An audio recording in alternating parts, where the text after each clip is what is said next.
Luc, chapitre 1. Plusieurs ont entrepris de composer un récit des événements qui se sont accomplis parmi nous, d'après ce que nous ont transmis ceux qui ont été des témoins oculaires dès le commencement et qui sont devenus des serviteurs de la parole.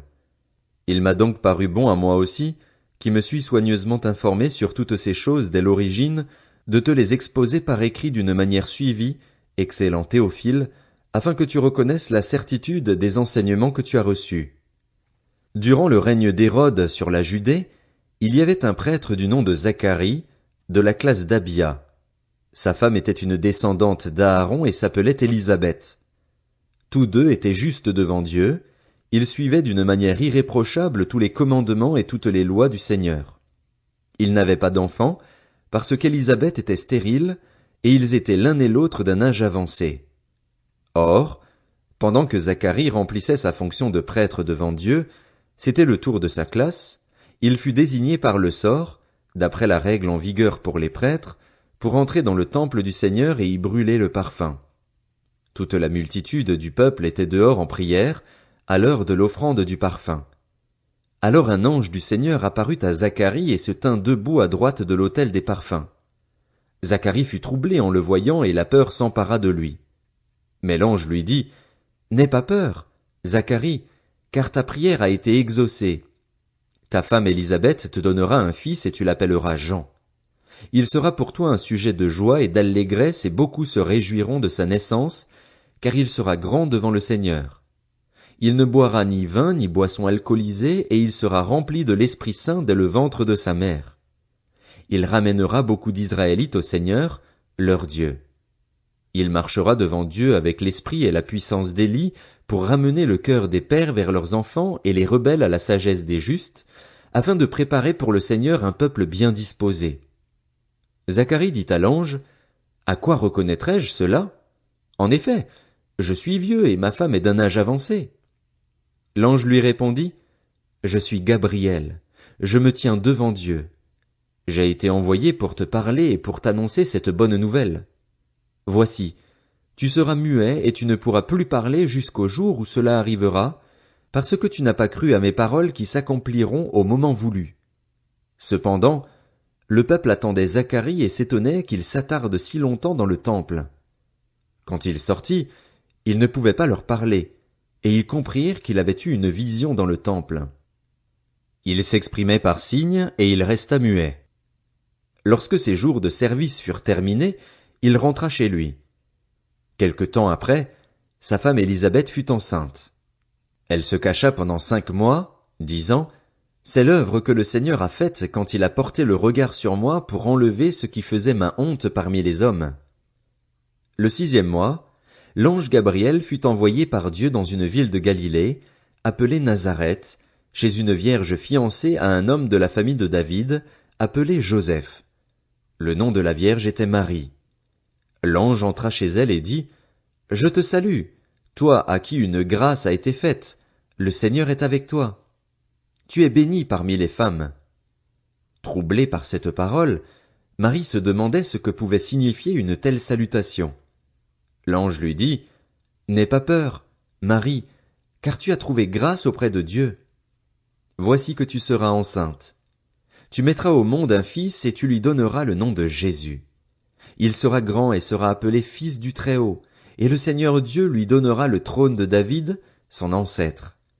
Il régnera sur la famille de Jacob éternellement, son règne n'aura pas de fin. » Marie dit à l'ange, « Comment cela se fera-t-il, puisque je n'ai pas de relation avec un homme? » L'ange lui répondit, « Le Saint-Esprit viendra sur toi et la puissance du Très-Haut te couvrira de son ombre.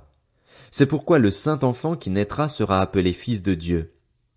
Voici qu'Élisabeth, ta parente, est elle aussi devenue enceinte d'un fils dans sa vieillesse. Celle que l'on appelait la stérile est dans son 6e mois. En effet, rien n'est impossible à Dieu. » Marie dit, « Je suis la servante du Seigneur. Que ta parole s'accomplisse pour moi. » Et l'ange la quitta. À la même époque, Marie s'empressa de se rendre dans une ville de la région montagneuse de Juda. Elle entra dans la maison de Zacharie et salua Élisabeth. Dès qu'Élisabeth entendit la salutation de Marie, Son enfant remua brusquement en elle et elle fut remplie du Saint-Esprit. Elle s'écria d'une voix forte, « Tu es bénie parmi les femmes et l'enfant que tu portes est béni. Comment m'est-il accordé que la mère de mon Seigneur vienne vers moi? En effet, dès que j'ai entendu ta salutation, l'enfant a tressailli de joie en moi. Heureuse celle qui a cru, parce que ce qui lui a été dit de la part du Seigneur s'accomplira. » Marie dit, « Mon âme célèbre la grandeur du Seigneur et mon esprit se réjouit en Dieu, mon Sauveur, parce qu'il a porté le regard sur son humble servante. En effet, voici, désormais toutes les générations me diront heureuse, parce que le Tout-Puissant a fait de grandes choses pour moi.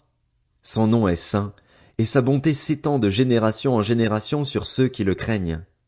Il a agi avec la force de son bras, il a dispersé ceux qui avaient dans le cœur des pensées orgueilleuses.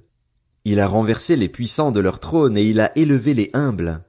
Il a rassasié de biens les affamés et il a renvoyé les riches les mains vides. Il a secouru Israël, son serviteur, et il s'est souvenu de sa bonté, comme il l'avait dit à nos ancêtres, en faveur d'Abraham et de sa descendance pour toujours. Marie resta environ 3 mois avec Élisabeth, puis elle retourna chez elle. Le moment où Élisabeth devait accoucher arriva et elle mit au monde un fils.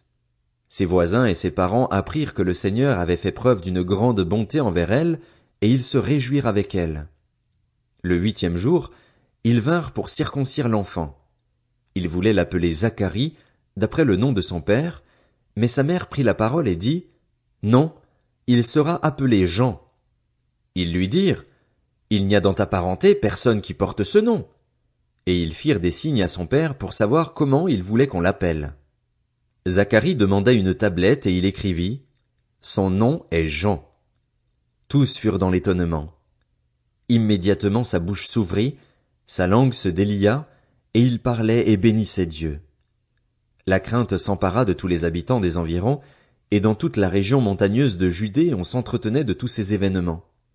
Tous ceux qui les apprirent les gardèrent dans leur cœur, et ils disaient, « Que sera donc cet enfant? » Et, en effet, la main du Seigneur était avec lui. Son père Zacharie fut rempli du Saint-Esprit et prophétisa en ces termes, « Béni soit le Seigneur, le Dieu d'Israël, parce qu'il a visité et racheté son peuple. Il nous a donné un puissant sauveur dans la famille de son serviteur David. C'est ce qu'il avait annoncé par la bouche de ses saints prophètes des temps anciens. Un sauveur qui nous délivre de nos ennemis et de la domination de tous ceux qui nous détestent. Ainsi, il manifeste sa bonté envers nos ancêtres et se souvient de sa sainte alliance, conformément au serment qu'il avait fait à Abraham, notre ancêtre.